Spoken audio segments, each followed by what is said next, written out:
Une fois par mois sur Digital Business News, on retrouve avec plaisir depuis Sao Paulo au Brésil, Alexandrine Brami. Salut Alexandrine. Bonjour Bertrand.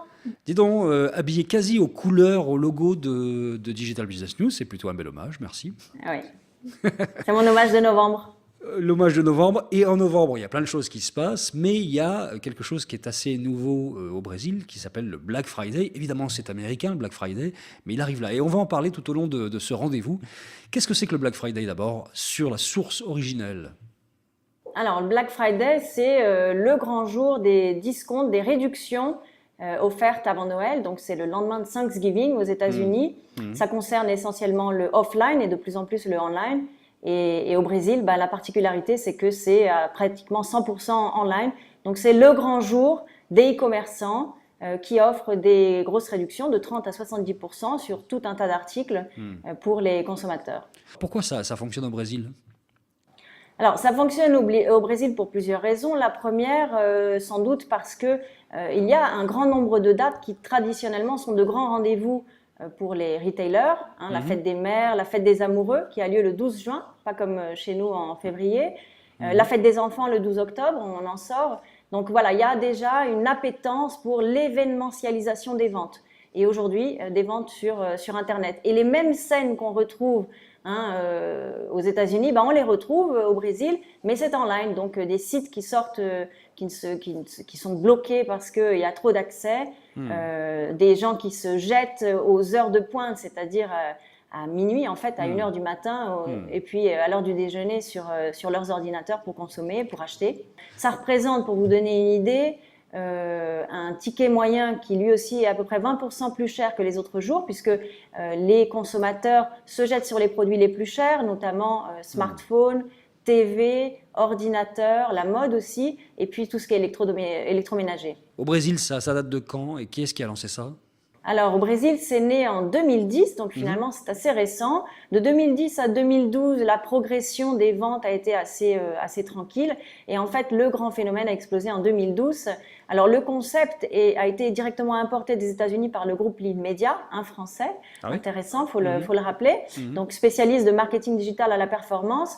Et ils ont tout de suite donc lancé le phénomène, l'événement en ligne, avec un site blackfriday.com.br. Ils sont aujourd'hui les détenteurs des droits sur la marque, ils ont déposé les droits sur la marque Black Friday et ils ont le domaine blackfriday.com.br.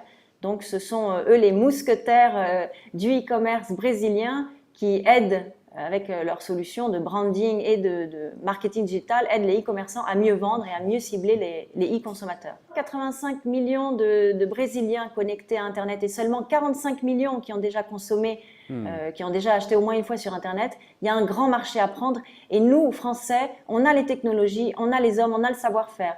Donc voilà, c'est la preuve qu'il y a un marché à conquérir ici. Plus de 10 millions de nouveaux consommateurs, e-consommateurs par an. Il faut encore savoir bien les cibler et puis surtout dépasser un peu la logique d'acquisition qui est la logique de fonctionnement des e-commerce ici pour commencer à fidéliser ces e-consommateurs, faire en sorte qu'ils consomment plus seulement une seule fois, mais tout au long de l'année. 300 millions d'euros de ventes en 24 heures. Si on compare avec l'année dernière, c'est une augmentation d'à peu près 50%. Donc voilà, il y a une forte progression d'une année sur l'autre en nombre de ventes, 2 millions d'ordres de paiement cette année, prévu pour 2014. Et puis, par rapport à l'année dernière, c'est à peu près 1 million.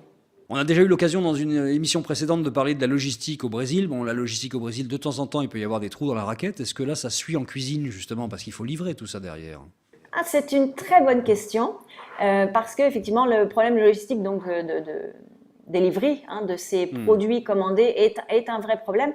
Mais depuis 2012, des progrès ont été faits et maintenant, les e-commerçants ont compris qu'il fallait quand même délivrer derrière. Donc, ce que Lead Media, via le Black Friday et via tout ce qui a été mis en œuvre autour du Black Friday, notamment un guide de bonne conduite, un guide d'éthique, a permis, c'est d'éduquer non seulement les e-consommateurs, mais aussi les e-commerçants.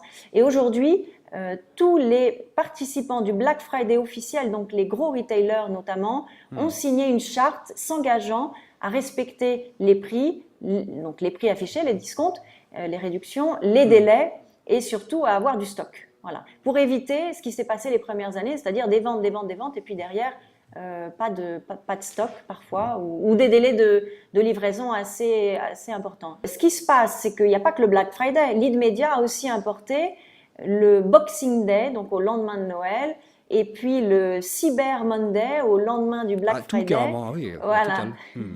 Donc l'idée, c'était de créer des événements, de créer des opportunités, dynamiser le secteur e-commerce, alors même que le Brésil alors même que le Brésil enregistre une stagnation de la croissance. Là, on a de vraies occasions, opportunités de dynamiser donc les ventes online et aussi offline, puisque le offline a suivi. Bon, tu vas pouvoir t'acheter, je sais pas, une petite fringue sympa qu'on va retrouver portée dans la prochaine chronique, par exemple. Voyage. Salut Alexandrine, merci. Au revoir.